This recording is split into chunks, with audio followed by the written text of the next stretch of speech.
Para estudiar los vectores lo primero que tenemos que entender es la diferencia entre un escalar y un vector. Un escalar es lo mismo que decir un número. Hay cantidades en física que pueden ser descritas únicamente por un número. Ejemplo de ellos son la masa, el tiempo, la carga eléctrica, la temperatura. Únicamente con tener ese número ya se describe totalmente la propiedad.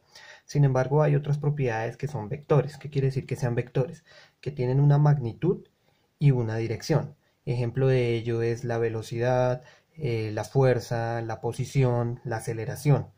Por supuesto, no es lo mismo empujar un carro hacia adelante que hacia atrás. Ahí tenemos el concepto de dirección. Y magnitud es qué tan grande sería esa fuerza. Entonces, magnitud, qué tan grande es el vector, dirección, hacia dónde va.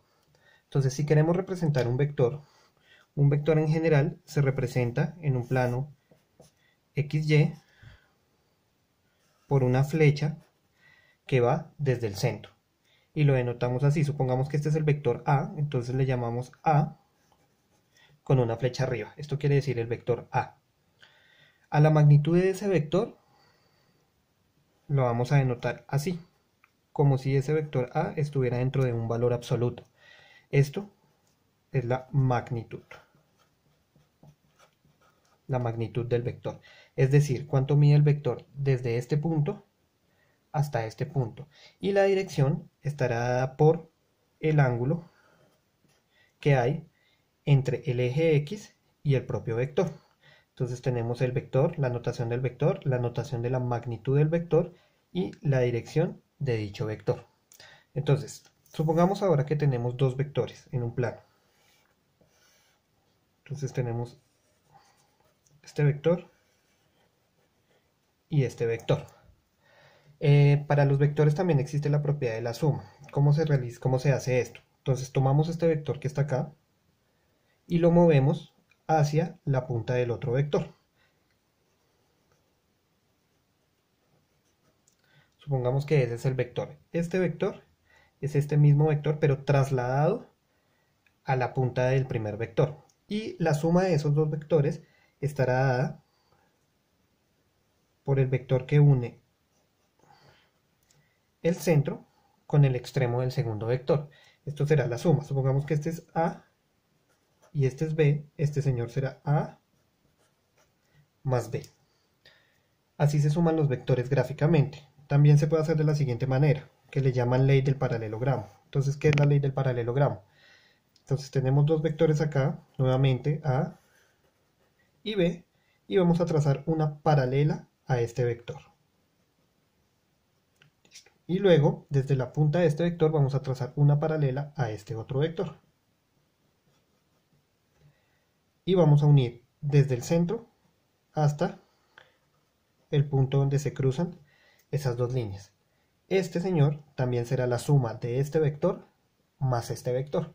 Cualquiera de estas dos formas es igualmente válida. De cualquiera de las dos formas se puede sumar gráficamente un vector. Entonces, si yo tengo dos vectores dados gráficamente, de esta manera hago la suma y para dar un resultado aproximado, pues debería tomar una regla y medir de aquí a aquí y eso nos daría un resultado aproximado. Ahora bien, ¿cómo se denotan los vectores en forma de coordenadas? Entonces, un vector A estará denotado como x sub 0, y sub 0. Tantas veces en x, tantas veces en y. Entonces, si dibujamos esto en un plano cartesiano, entonces yo voy a tener que la distancia de aquí a acá va a ser x sub 0, que la distancia de acá a acá será y sub 0. Y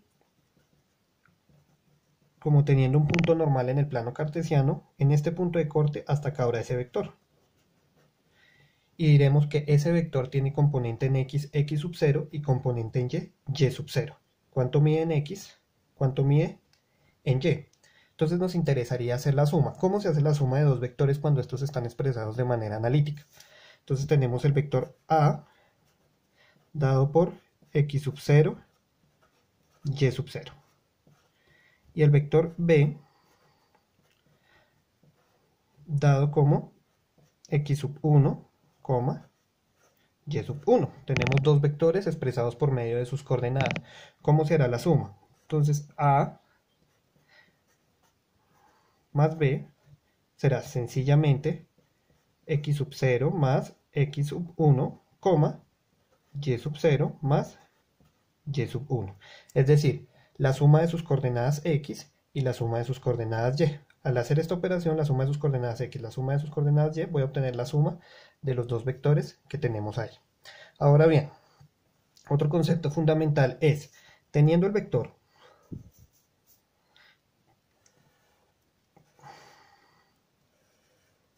entonces teniendo el vector y su magnitud, supongamos que este es el vector A, entonces sabemos cuánto mide este vector y qué ángulo tiene aquí con el eje X. Entonces esto es X y Y. Sabemos la magnitud del vector y cuánto. Y queremos saber sus coordenadas.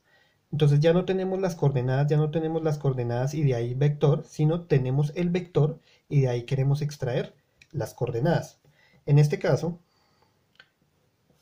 X sub 0 estará como la magnitud de A por el coseno del ángulo que esté ahí. Y la coordenada y sub 0 de ese vector estará por A por el seno del ángulo que esté ahí. De tal manera que estas son sus coordenadas cartesianas, es decir, cuánto mide acá, medirá x sub 0, cuánto mide acá, medirá y sub 0. A esto, que son las coordenadas del vector, se le llaman proyecciones del vector sobre el eje X y sobre el eje Y, o también proyecciones ortogonales sobre el eje X y sobre el eje Y.